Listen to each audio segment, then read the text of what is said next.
오늘 함께 나누실 말씀은 마태복음 9장 말씀입니다. 9장 10절부터 15절까지 말씀입니다. 마태복음 9장 10절부터 15절까지 말씀입니다. 신약성경 13면이고요. 9장 9절부터 읽도록 하겠습니다. 9절부터 15절까지 말씀을 저와 여러분들이 한 절씩 교독하겠습니다.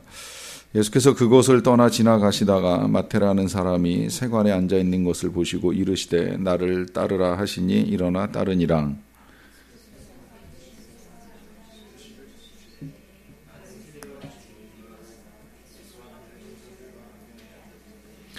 바리새인들이 보고 그의 제자들에게 이르되 어찌하여 너희 선생은 세리와 죄인들과 함께 잡수시느냐.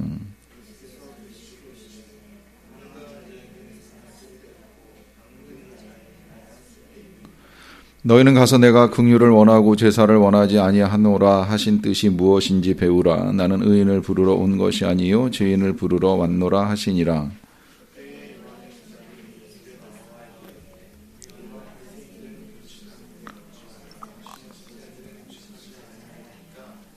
같이 읽겠습니다. 예수께서 그들에게 이르시되 혼인집 손님들이 신랑과 함께 있을 동안에 슬퍼할 수 있느냐? 그러나 신랑을 빼앗길 날이 이르리니 그때에는 금식할 것이니라. 아멘. 교회 안 다니는 사람한테 예수님 믿으라고 또 교회 다니라고 하는 이제 권고하면 혹 그런 답변 들어보신 적 있는지 모르겠어요. 난 예수님은 좋은데 교회는 싫다. 또 그런 이야기도 들어봤어요. 예수님은 좋은데 하나님은 싫다.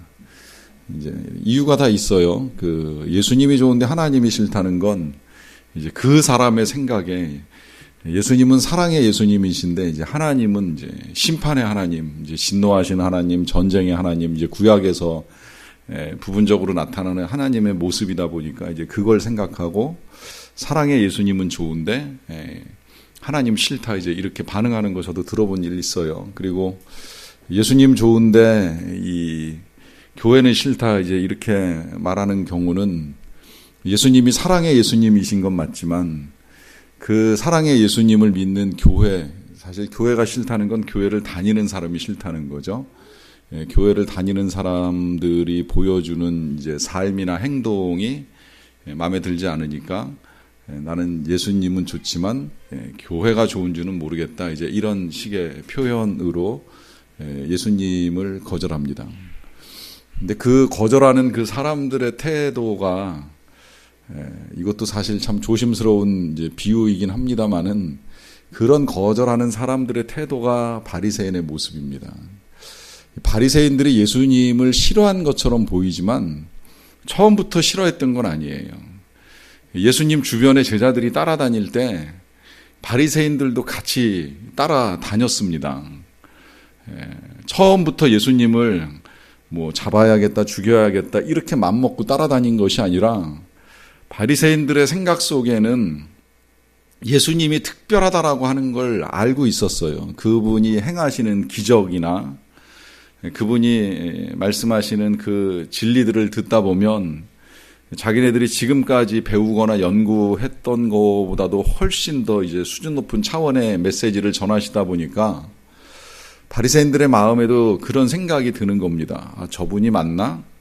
아, 저분이 진짜 이 구약에서 예언된 우리의 메시아 하나님의 아들이 맞나? 이제 이런 생각을 하게 되는 거예요. 또 그럴 만한 증거들이 너무 많았고요. 예수님의 능력을 보면 하나님의 아들이 아니고서는 행할 수 있는 능력이 별로 없었잖아요. 그러니까 그 능력들을 보면서 하나님의 아들이 맞기는 맞는데 이제 이렇게 생각을 하니까 쫓아다닌 거예요. 근데 쫓아다니다가 바리새인들이 흔들리기 시작하는 건 예수님 주변에 있는 사람들 때문입니다.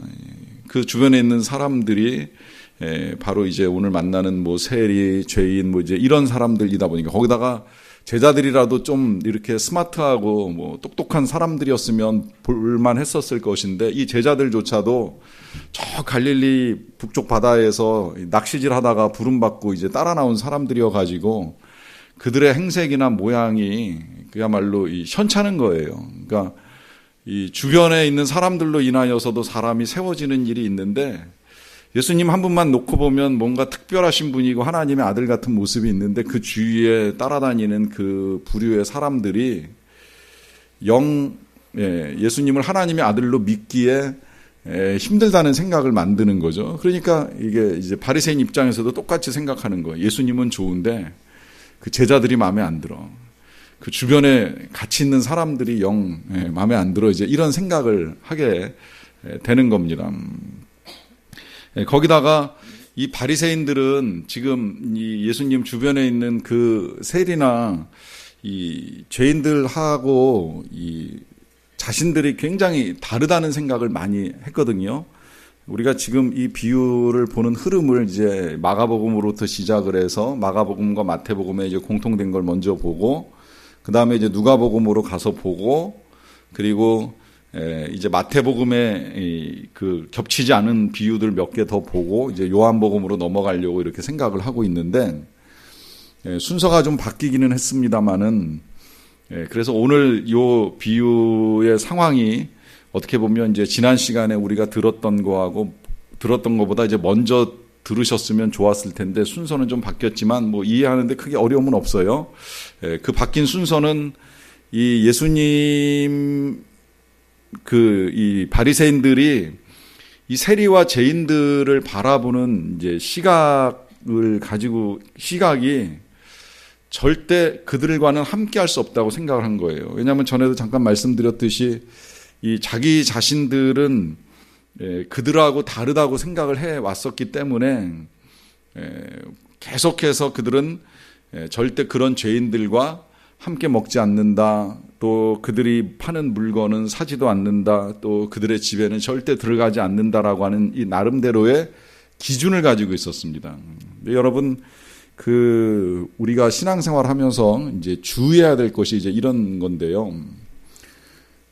우리가 지금 여기 바리새인들을 기준으로 해서 보면 그들은 이제 세리나 죄인 이제 이런 사람들하고 접촉하고 만나고 함께하는 걸 되게 싫어해요. 이건 이제 접촉하면 스스로도 부정하게 된다고 이제 생각을 하는 건데요. 그런데 이런 관계의 단절이 가져오는 위험은 뭐냐면 관계의 단절은 자칫하면 굉장히 우리를 교만하게 만들고 거기서 이제 더 나가면 상대방을 정죄하거나 비판하는 결과를 가져옵니다. 사실 그렇잖아요. 여러분들 이렇게 생각해 보면 쉬워요. 미워하는 사람이 생기면 관계의 단절이 오는데 관계의 단절이 온 다음에 이제 취하는 태도가 뭐냐면 그 사람의 잘못된 것만 보이잖아요.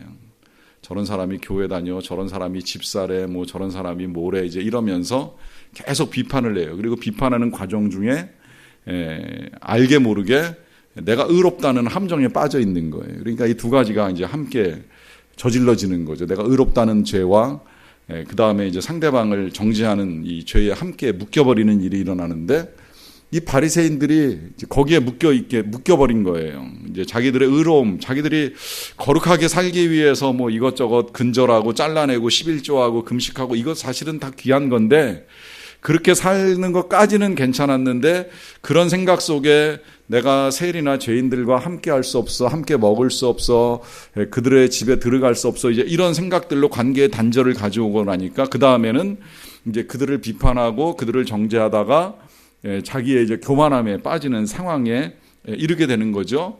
그러다 보니까 이제 나타나는 그 결과가 이제 그가 기도하는 모습으로 보이는 거예요. 나는 그들과 같지 아니합니다. 같지 아니한 걸 감사합니다 하면서 자신들을 특별하게 생각하는 죄에 빠지게 됩니다. 이 죄를요, 이제 오늘 예수님은 병이라고 말씀하십니다. 그 병도 쉽게 고쳐지지 않는 병이라는 거죠. 이 병을 고쳐야 되는데 이 병을 고쳐야 진짜 의로운 사람이 되고 진짜 구원받는 사람이 되는데 이제 이 병을 모르고 살아가는 사람들을 향한 이제 비유라고 할 수 있습니다. 그 비유의 시작점이 오늘 본문 9절에서 이제 이렇게 시작이 됩니다. 예수께서 그곳을 떠나 지나가시다가 마태라는 사람이 세관에 앉아 있는 것을 보시고 이르시되 나를 따르라 하시니 일어나 따르니라 그래요. 자, 예수님이 마태를 부르시는 상황입니다. 이 마태는 세관에 앉아 있었어요. 세관에 앉아 있었다는 것은 그가 이 세리라고 하는 직업을 가지고 있었고, 이제 세리라고 하는 직업이 당시에 인식이 어떤 건지 들으셨죠? 악한 사람입니다. 이 나라한테는 반역을 하는 일이요, 자신에게는 이제 치부를 통해서 부를 축적해가는 이제 아주 악한 이제 사람으로 여겨지는 건데요. 여러분, 이런 직업을 가진 사람들을 대할 때에 우리가 주의하셔야 될 게 뭐냐면, 직업이 그 사람을 결정하는 건 아니라는 거예요. 사실 저도 한때는 정치하는 사람 별로 좋아하지 않았는데, 정치하는 사람이 다 나쁘다고 말할 수 없는 거잖아요. 우리의 실수 중에 한 가지가 항상 이제 일반화하는 이제 오류에 빠지는 건데, 그 아파트 한 사람 딱 만나고 저 아파트 사람들은 다 그래. 일본 사람 한 명 만나고 일본 사람 다 그래. 일반화시키는 이 오류가 굉장히 위험한 겁니다.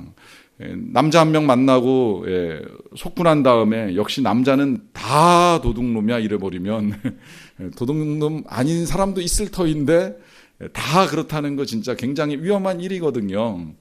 이런 식의 일반화가 굉장히 위험합니다. 여러분, 지금 이 세관에 앉아있는 세리를 예수님이 부르시는 건 이제 우리에게 그것부터 깨트려 주는 거예요. 주님은 직업을 중요하게 여기시는 것이 아니라 그 직업을 가지고 어떻게 살아가느냐라고 하는 것이 훨씬 더 중요하다는 겁니다.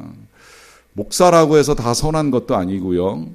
세리라고 해서 다 악한 것도 아닌 것이, 이 삭개오 이야기 잘 생각을 해보면 삭개오가 예수님 만나고 난 다음에 이제 그런 약속 하나 하잖아요.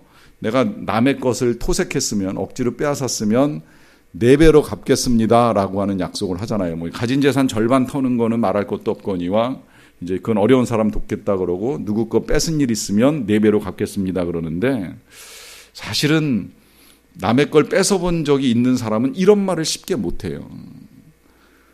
본인이 자신 있으니까 할 수 있는 말이잖아요. 난 빼앗은 게 없는데 혹시라도 누가 빼앗겼다고 생각하면 갚겠지만 뺏은 일이 없으니까 자신 있게 이야기하는 거예요. 이제 그렇게 보면 삭개오가 나빴다고 말하기가 쉬운 건 아니에요. 그런데 그 주변 사람들이 쟤는 세리니까 뭔가 해먹었을 거야, 뜯어먹었을 거야, 자기를 위해서 뭔가 축적한 게 있을 거야, 그냥 이렇게 생각하는 일반화가 그를 죄인으로 몰아가는 거죠. 뭐 그러나 중요한 건 사람들이 죄인으로 생각하던 아니하던 우리 예수님은 차별 없이 사람을 부르십니다. 그래서 이 마태에게도 동일하게 이제 나를 따라오너라라고 하는 명령을 내리시는데, 그 명령에 이 세리 마태가 반응을 보입니다. 그 반응은 일어나서 따르는 것이었어요. 자, 여기 이 사건 중요해서 이제 9절부터 우리가 읽었는데, 이 반응을 한 단어로 순종이라고 하는 걸 아실 거예요. 그리고 이 순종의 중요성은 우리가 지난 주일날 너무 잘 들었기 때문에 제가 오늘 더 부연하지는 않겠지만, 혹시 주일 오후 말씀 못 들으신 분이 계시면 꼭 집에서 인터넷 홈페이지에서나 어플을 통해서 꼭 들으시기를 이제 권해드립니다. 다시 들어도 나쁘지 않고 한 번 이상은 꼭 들어야 될 이제 말씀이라고 여겨지는데, 이 순종이 왜 중요한 건지만 요 상황을 놓고서 잠깐 말씀을 드리자면, 이 순종, 나를 따르라라고 하시는 이 예수님의 말씀에 뭐 제가 세리인데요, 제가 아직 이 할 일이 남아있는데요, 아직 이것도 해야 되는데요 라고 변명하지 않고 따랐던 이 마태의 순종이 어떤 결과를 가져오느냐, 그건 지금 저와 여러분들이 볼 수 있는 이 복음서의 첫 책을 만드는 결과를 가져옵니다. 이 우리가 읽는 이 마태복음이 지금 여기 이 자리에서 부름받은 죄인인 마태가 쓴 책이에요. 이때 예수님께 순종해서 일어나 따라 나선 그 일이 그의 인생을 바꾸고, 그의 인생만 바꾸는 것이 아니라 이 복음서를 통해서 수많은 사람들의 인생을 바꾸는 아주 귀한 이제 명작을 남기는 결과를 가져왔습니다. 이제 그래서 이 일이 아주 중요한 거고요.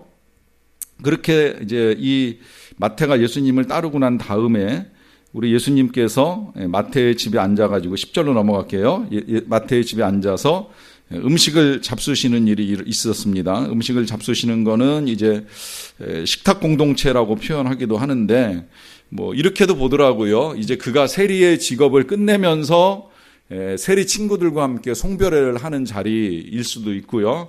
또 한편으로는 예수님의 제자의 무리에 들어가면서 제자들이 함께 이제 환영식을 하는 자리라고도 볼 수 있는데, 뭐 둘 다 나쁘지 않아요. 둘 다 있을 수 있는 일이라고 생각이 되고, 기왕이면 이제 환영식이라고 보는 것이 더 좋다는 것은, 예수님은 과거보단 이제 미래를 더 중요하게 생각하시기 때문에, 과거에 그가 어떤 일을 하다가 끝났던 간에 이제 미래를 위해서 함께 식사를 하면서 교제하는 시간을 갖는 겁니다. 그런데 그렇게 예수님이 음식을 잡수실 때에 많은 세리와 죄인들이 와서 예수님과 그의 제자들과 함께 앉는 일이 있었습니다. 자, 이제 여기서 우리가 확인하는 사실이 바로 이거죠. 예수님 주변엔 누구라도 올 수 있다는 거예요. 제자들도 올 수 있고, 죄인도 올 수 있고, 세리도 올 수 있고, 이제 여기에 차별이 없다는 겁니다. 예수님이 거절하시는 사람은 단 한 사람도 없습니다. 그가 어떤 직업을 가지고 있었던, 그가 어떤 종교를 가지고 있었던, 어떤 삶을 살았던, 너는 그렇게 살아왔기 때문에 안 된다라고 말씀하시는 사람은 단 한 사람도 없다는 거예요. 모든 사람이 다 주님께 올 수 있습니다. 일단 그 사실 한 가지를 확인을 하고, 그 다음에 이제 이 일에 대한 바리새인들의 이제 생각을 보겠습니다. 11절입니다.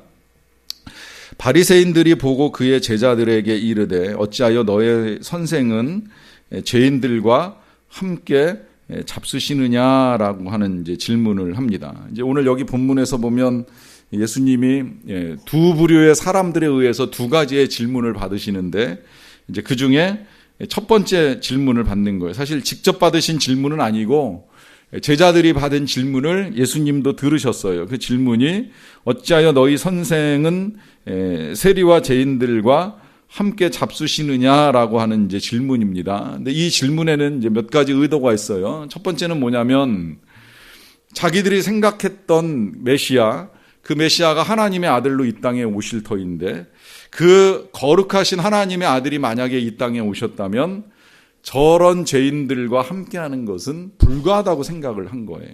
있을 수 없다라고 생각을 한 겁니다. 그러니까 이 예수님께 대해서 관심도 가지고 있고 그가 하나님의 아들일지 모른다라고 하는 나름의 기대는 있었지만, 그러나 자신들의 기대를 그렇게 불러일으켰던 예수님께서 저런 죄인들과 어울려서 함께 먹는다는 사실을 받아들이는 것이 쉽지 않았다는 거예요. 그러니까 질문은 이렇게 했어요. 어떻게 세리와 죄인들과 함께 잡수시느냐라고 질문을 했지만, 이 질문 속에 담긴 그 이면의 의미는 뭐예요? 그렇게 하시는 건 마땅치 않다고 여기는 겁니다. 못마땅하다라고 이야기하는 거예요. 왜 못마땅하다고 이야기하는 걸까요? 그 못마땅하다고 생각하는 건 예수님하고 자신하고 기준이 다른 겁니다. 그러니까 일단 예수님의 기준을 생각하기 전에 자기 나름의 기준이 있는 거예요. 그 나름의 기준이라고 하는 것은 절대 하나님의 아들이라면 이래서는 안 된다라고 하는 나름의 기준을 만들어놨어요. 거룩한 자는 이래서는 안 된다. 거룩한 자는 죄인들과 함께하거나 먹거나 같은 공간에 있으면 안 된다라고 하는 나름의 기준. 이것 때문에 지금 이 예수님의 행동을 이해하는데 어려움을 겪는 겁니다. 여러분, 우리가 이제 여기서 또 한 가지 생각하게 되는 것이, 신앙생활을 하면서 우리 나름의 기준을 만드는 일이 있을 수 있다는 것이고, 이걸 조심해야 된다는 거예요. 알게 모르게 생깁니다.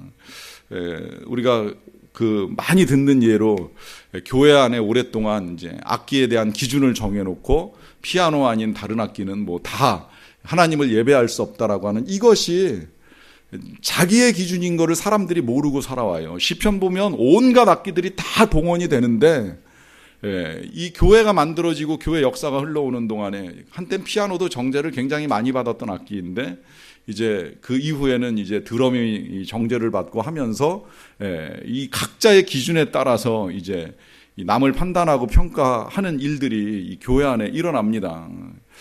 그게 이제 또 더더군다나 우리가 신앙생활하면서 뭐 전체적으로 세워지는 기준은 말할 것도 없거니와 우리 각자가 열심 낼 때 주의해야 될 게 이거예요. 바로 난 이거 하는데 왜 저 사람은 이거 못하나, 이제 이런 생각을 이제 가지게 되는 겁니다. 뭐 저도 가끔 그런 생각이 찾아 들어와서 이제 그걸 떨쳐내고, 내가 한다고 해서 남이 꼭 해야 된다, 이제 이럴 수는 없다고 생각을 하려고 애를 쓰는데, 다 나 같을 수 없고 내가 만들어 놓은 기준이 또한 주님의 생각과 맞지 않을 수도 있다는 걸 우리가 알아야죠. 정말 주님께서 원하시는 게 무엇인지를 알아야 되는데 그걸 모르면 우리 나름의 기준을 가지고 이제 이런 상황을 놓고서 판단을 하는 일이 생긴다는 거예요.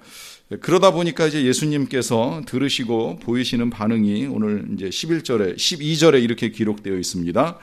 예수께서 들으시고 이르시되 건강한 자에게는 의사가 쓸데없고 병든 자에게라야 쓸데가 있느니라라고 하면서 예수님이 이제 한 말씀으로 정리를 해주셨어요. 그건 뭐예요?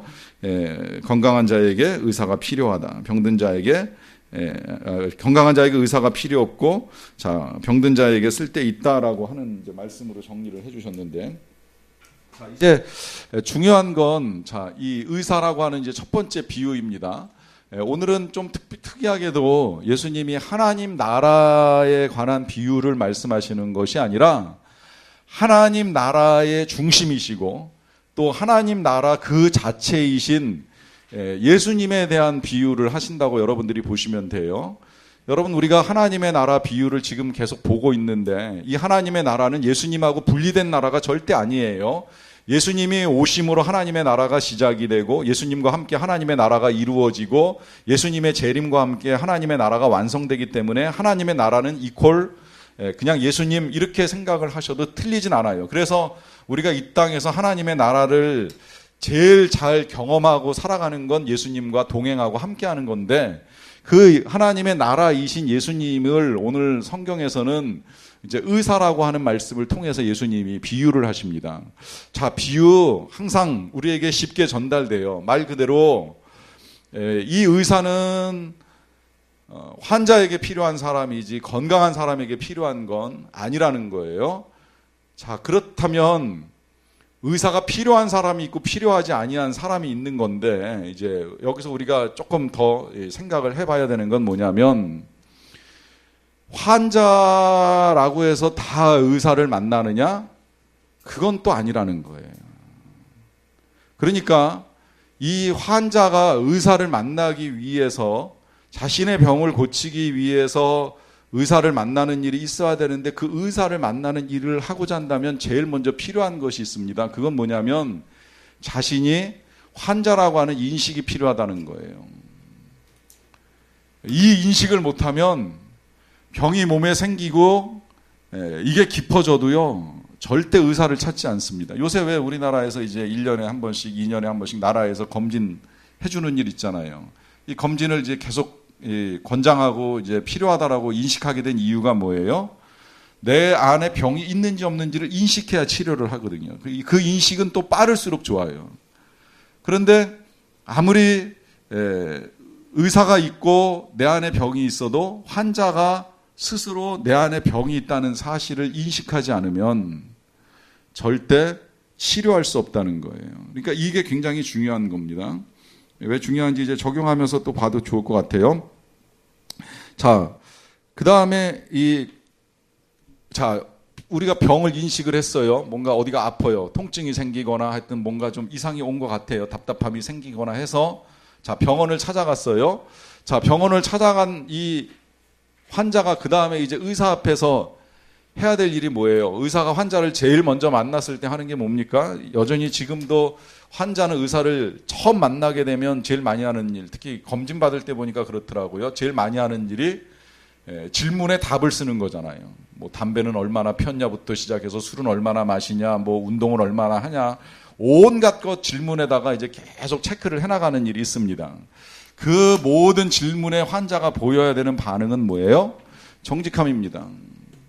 솔직하게 이야기해야 돼요. 담배를 피웠는데 안 폈다, 술을 계속 마시는데 안 마셨다, 뭐 운동을 전혀 안 하는데 운동을 했다, 이런 모든 거짓된 대답이 의사로 하여금 환자의 상태를 진단하는 데 있어서 도움될 건 아무것도 없다는 거죠. 반드시 모든 질문에 뿐만이 아니라 자신의 상태에 대해서 정직하게 의사에게 알려주는 일이 필요합니다.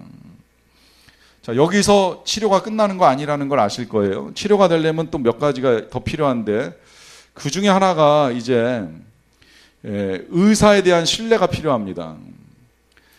아주 가끔은 그런 경험 있잖아요. 병원에 가서 의사를 만났는데 만나서 상태를 다 이야기했는데 의사 상태가 안 좋아 보여. 그러면 이 사람이 해주는 처방이나 치료가 신뢰가 안 가잖아요. 그러면 갔다 와도 왠지 안 나을 것 같은 이 생각. 우리나라가 사실 뭐 2차, 3차 진료받는 이유가 뭐예요? 1차 병원에서 진단 받았을 때 이게 이제 확실하게 신뢰할 수 없으니까 한 번 더 이제 큰 병원으로 가서 확인을 하잖아요. 그 확인하는 과정 중에 내가 만나는 의사에 대한 신뢰가 없으면 치료가 어렵다는 거예요. 그런데 그 신뢰는 이제 뭘로 나타나는 거냐면 바로 순종으로 나타납니다. 순종. 제가 그 의료 선교를 한 2년 정도 담당했던 목사잖아요. 이게 이제 여러 의사를 만났는데 이제 의사들이 하는 이야기 중에 제일 답답해하는 게 이제 그거예요. 처방해주고 다시 찾아와서 병이 안 낫는다라고 이제 그 하소연하는 이제 환자들 대부분의 이유를 이제 물어봅니다. 약은 제때 드셨어요? 아니요. 약은 제때 바르셨어요? 아니요. 하나도 처방대로 하지 않는다는 거예요. 그러고는 이틀, 3일 지나고 와서 왜 병이 안 낫는지 모르겠더라. 먹지 않으니까 안 낫고 바르지 않으니까 안 낫는 건데 처방만 받아가지고 가서 처음에 한두 번 먹고 한두 번 바르고서는 그러고 시간 지나다가 이게 이제 덧나니까 또 몸이 이제 나았질 않으니까 또 의사를 찾아와가지고 계속 아프다 이제 이런 이야기를 한다는 거죠. 이게 의사들이 굉장히 답답해하는 거예요. 뭐 의사에 대한 신뢰가 안 가기 때문에 그런다면 할 수 없지만 진짜 의사를 신뢰한다면 그 의사가 준 약을 하루에 3번 먹으라 그러면 먹을 일이고 3번 바르라 그러면 발라야 될 일이거든요. 근데 그러한 일들에 대한 내 반응인 순종을 행하지 아니하고 내 병이 빨리 낫기를 원한다라고 하는 것이 쉽지 않다는 거죠. 근데 제가 이 예수님이 의사로 비유된 이 예수님을 대하는 태도, 의사를 대하는 태도를 지금 열거하는 이유를 여러분들이 어느 정도 아실 거라고 생각을 합니다. 그거는 그 의사를 대하는 태도가 우리가 예수님을 대하는 태도하고 하나도 다를 게 없다는 거예요. 그러니까 우리 예수님이 의사야라고 하는 사실을 아는 것만 중요한 게 아니라 우리에게 있어서도 똑같은 인식이 필요한데 그 인식이 의사 앞에 병이라면 우리한테는 우리의 죄와 우리의 죄인됨에 대한 인식이 필요하다는 거예요. 그리고 이 죄에 대한 해결이 나로부터 불가능하다는 사실을 인식하는 게 필요합니다. 이게 이제 성령이 인치셨을 때 나타나는 반응이라고 말씀을 드렸잖아요. 이걸 깨달아야 되는 거예요. 이걸 알아야 되는 거예요. 자, 그러면 내가 죄인이라는 사실을 알게 되면 그 다음에 어떻게 해야 돼요? 예수님 앞에 나와서 정직하게 회개하고 고백해야 되는 거예요. 그 회개하고 고백할 때에 뭘 신뢰해야 되는 거예요? 예수님의 치유와 예수님의 용서와 예수님의 구원, 예수님의 사랑을 우리가 신뢰해야 되는 거예요. 내가 정직하게 고백할 때 우리 예수님이 나를 위해서 행하실 일들에 대한 분명한 믿음을 가지고 우리가 말씀드릴 수 있어야 된다는 겁니다. 거기에 이제 한 가지 더 순종이 있다라고 하면 그야말로 예수님의 말씀대로 따르라고 하시면 따르는 것이고 가라고 하시면 가는 것이고 행하라고 하시면 행하는 일들에 대한 철저한 순종이 우리의 삶을 바꿔나갑니다. 근데 오늘은 그 순종 조금 눈여겨보면 예수님이 이제 그 뒤에 13절에 이렇게 말씀하시는 걸 볼 수 있어요.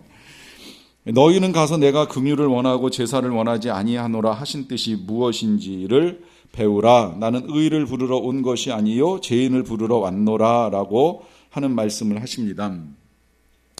자, 여기서 이제 예수님이 다시 바리새인들에게 이렇게 말씀하시는 거예요. 긍휼을 원하고 예수님은 긍휼을 원하고 제사를 원하지 아니한다는 것에 대해서 좀 배워라 그래요. 다시 좀 더 배우고 와라 그래요. 그러면서 나는 의인을 부르러 온 것이 아니라 죄인을 부르러 왔다 그래요. 자, 왜 예수님이 더 배우라고 말씀하셨을까요? 이 마태복음 그 저자가 마태라고 말씀을 드렸는데 이 마태는 이제 이 세무사입니다. 세무사는 정리의 달인이라고 이제 보통 이야기하잖아요. 이제 세금별로 정리를 잘해요. 갑근세끼리, 뭐 부가세끼리, 뭐 지금 이제 여러 가지 이제 세금별로 정리해서 이제 통계를 내고 그 통계에 따라서 뭐 이제 세금 집행하고 하는 여러 가지 일들을 잘하는데 이제 그런 성향에 따라서 마태복음이 쓰여졌다 이제 이렇게 보기는 해요. 그렇게 보기 때문에 이제 말씀은 말씀대로 묻고 또 기적은 기적대로 묻고 이제 비유는 비유대로 묶어서 이제 이 성경을 기록했다 이제 이렇게 보는 경향도 있기는 해요. 그러나 또 딱 그렇게만 이제 보기 힘든 건 뭐냐면 지금 8장하고 9장은 그렇게 분류하면 원래 이제 예수님의 기적만 모아놓은 장이라고 할 수 있는데 이 예수님의 기적만 모아놓은 장에 이 마태복음의 저자인 자기가 어떻게 예수님을 만나고 그 과정에 무슨 일이 있었는지에 대해서 끼워 넣습니다. 거기엔 기적이 있진 않아요. 물론 자기가 부름받은 것이 기적이고 변화된 게 기적이라면 정말 기적인데 이제 그걸 그래서 끼워놨나 이제 이렇게 우리가 생각을 해볼 수 있어요.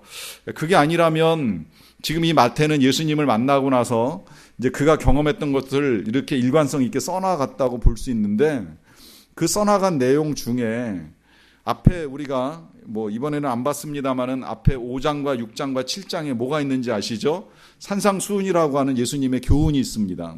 이 교훈에서 예수님이 제일 많이 말씀하시는 것이 뭔지 아시죠? 그건 첫째는 사랑이에요. 원수 사랑이에요. 형제 사랑이 아니라 원수 사랑입니다. 모든 사람에게 동일하게 비를 내리시는 이 하나님의 사랑을 말씀하시면서 너희도 이같이 하늘에 계신 너희 아버지같이 온전하라라고 하는 말씀을 하세요.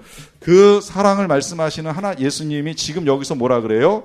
긍휼을 원하고 예배를 원하지 않는다는 것을 다시 배워라라고 말씀하시는 거예요. 그러니까 예수님이 다시 한번 그 산상수훈의 교훈을 일깨워 주시면서 주님이 강조했던 게 뭔가 예배가 아니라는 거예요.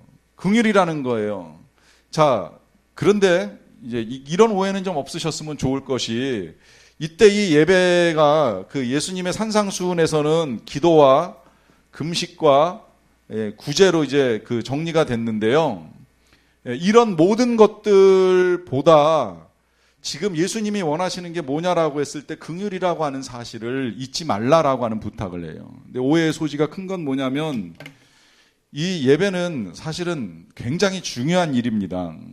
너무 중요해서 우리 교회 이것이 비전이기도 하고 핵심 가치이기도 한데 이 일에 있어서 지금 예수님이 긍휼을 원하고 예배를 원하지 않는다고까지 말씀하시는 이유를 한번 생각을 해보자는 거예요. 사실은 예수님도 하나님을 예배하는 사람으로 오셨고 하나님이 예배하는 자를 찾으신다고 말씀하시는 게 요한복음에 명백하게 있는데 왜 이 순간 갑자기 긍휼을 원하고 예배는 원하지 않는다고 하는 단정적 표현을 사용하시는 걸까요? 이 예배가 자칫하면 바리새인들의 예배처럼 될 수 있는 것 때문에 그렇습니다. 바리새인들의 예배가 뭐예요? 사람들 보는 데서 하나님 앞에 거룩하게 드러내고 하는 일을 잘 해요. 기도도 하고 금식도 해요. 그러나 뭘 잃어버렸냐면 이 예배하는 바리새인이 긍휼을 잃어버린 거예요. 세리를 향한 긍휼, 죄인을 향한 긍휼, 악인들을 향한 긍휼을 잃어버린 거예요. 그러나 하나님이 원하시는 건 이런 사람들에 대한 긍휼은 버리고 형식적으로 하나님을 예배하는 것만 우리의 믿음이라고 생각하는 건 잘못됐다는 걸 말씀하시는 거죠. 그러다 보니까 예수님이 여기서 나는 의인을 부르러 온 것이 아니라 죄인을 부르러 왔다고 하는 이제 말씀을 하시는 겁니다. 사실 의인은 없지만 여기 결국 의인이라고 하는 말씀에 해당되는 의인은 뭐예요? 스스로 그렇다고 생각하는 사람이에요. 스스로 의인이라고 착각하는 사람.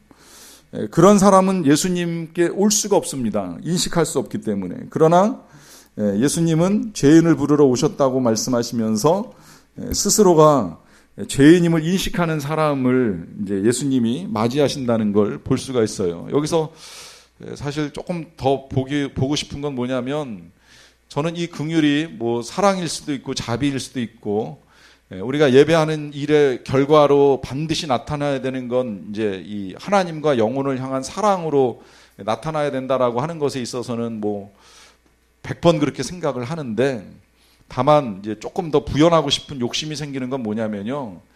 이 사랑은 우리가 다른 사람을 사랑하는 것만 사랑이 아니라 다른 사람들로부터 특별히 하나님으로부터 받는 사랑도 사랑이라고 저는 늘 그렇게 말씀을 드립니다. 그러니까 하나님의 사랑을 거절하지 않는 거, 하나님의 용서를 거절하지 않는 거, 하나님이 우리를 위하여 행하신 일들을 거절하지 않는 것, 내가 죄인임에도 불구하고 나를 사랑하신 하나님의 사랑을 우리가 인식하고 받아들이는 것 또한 귀한 사랑이라고 하는 거죠. 하나님이 원하시는 예배는 이거예요. 하나님의 사랑을 받아들이는 겁니다. 자, 그 사랑에 빠진 사람들을 위해서 이제 덧붙이시는 말씀 조금 보겠습니다. 14절로 넘어갈게요.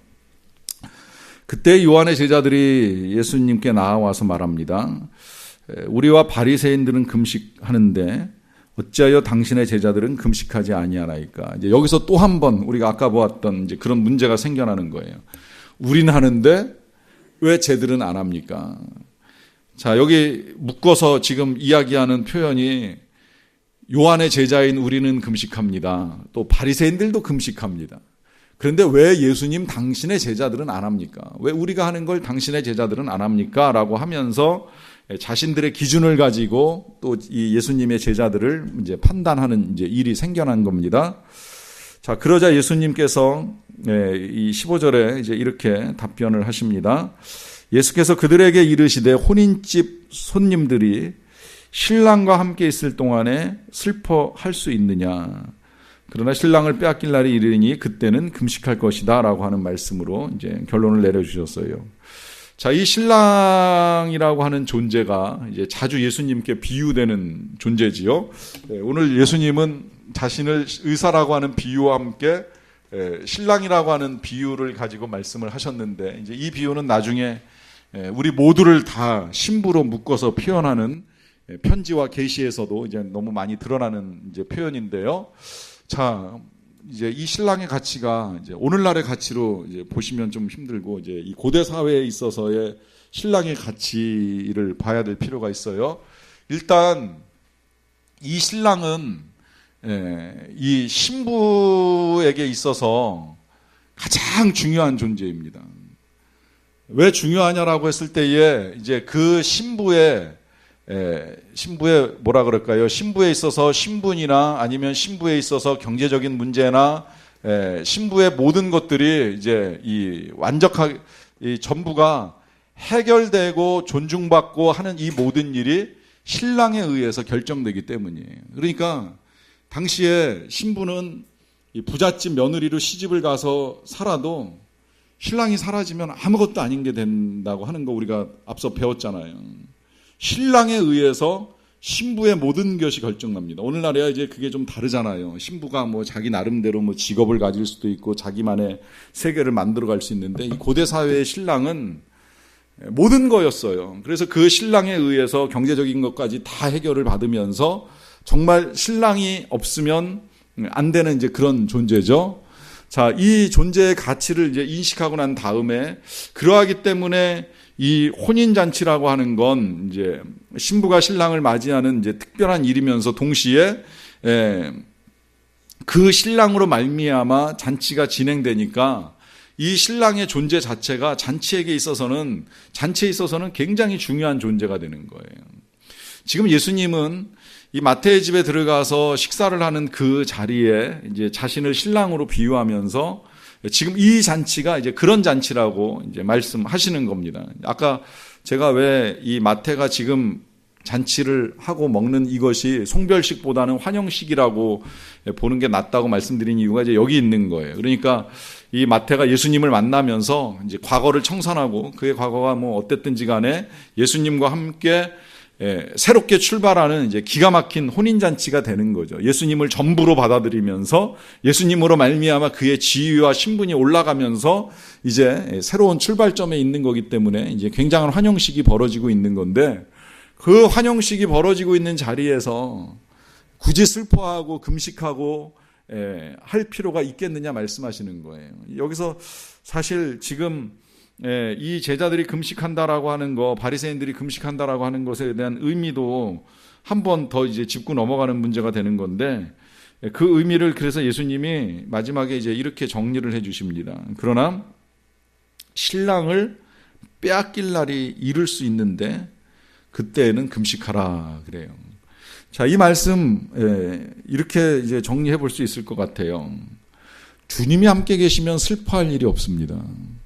뭐 금식이야 개인의 필요에 따라서 하실 수 있는 일이기 때문에 여기서 말씀드리고 싶은 건 금식을 이제 뭐 좋다 나쁘다 해야 된다 말아야 된다 말하고 싶은 건 아닌데, 주님이 우리와 함께 계신다 그러면 우리가 슬픔을 이기는 겁니다. 모든 슬픔을 이기는 겁니다. 왜냐하면 주님 안에 생명이 있으니까요.